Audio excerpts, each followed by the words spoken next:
Tomorrow, the United Kingdom holds a general election that could have some significant implications for the European economy.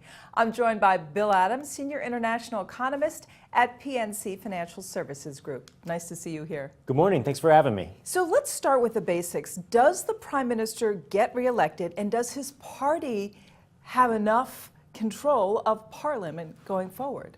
Well, the polls are quite close right now. We're not quite sure who's going to be the next Prime Minister in the UK, but what looks pretty apparent is that we're going to see a coalition government, either a government of the left or the government of the right, and the larger parties in that coalition will have to make some significant concessions to the smaller party to keep government together. All right, so let's go through both case examples here. If we have a Conservative winner and a Conservative coalition, what does that mean in terms of the economy and implications? One, if the Conservatives win, the minority partner to the government is probably going to be the UK Independence Party, and they want a referendum to get the UK out of the European Union. That would be a huge change for British economic policy.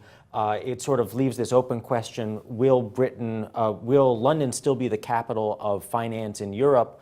And I think once the specifics of how large that change would be for the British economy come into focus, I think probably people will step back from the brink. But I think that is the concern on that hand. What about on the other side? Well, on the other side, you have the Labour partner, and their potential partner would be the Scottish National Party. The Scottish National Party just held a referendum less than a year ago for independence for Scotland. They want a more federalist system in the UK, which would also be a huge change for how the British government and British economy work.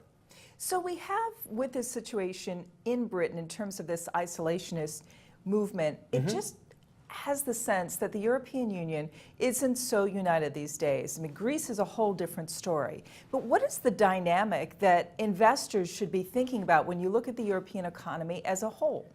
It's funny, when you go to Europe and you meet with policymakers or executives or regulators there, you rarely feel like you're talking to a European. You can talk to British people, you talk to Germans, Spaniards.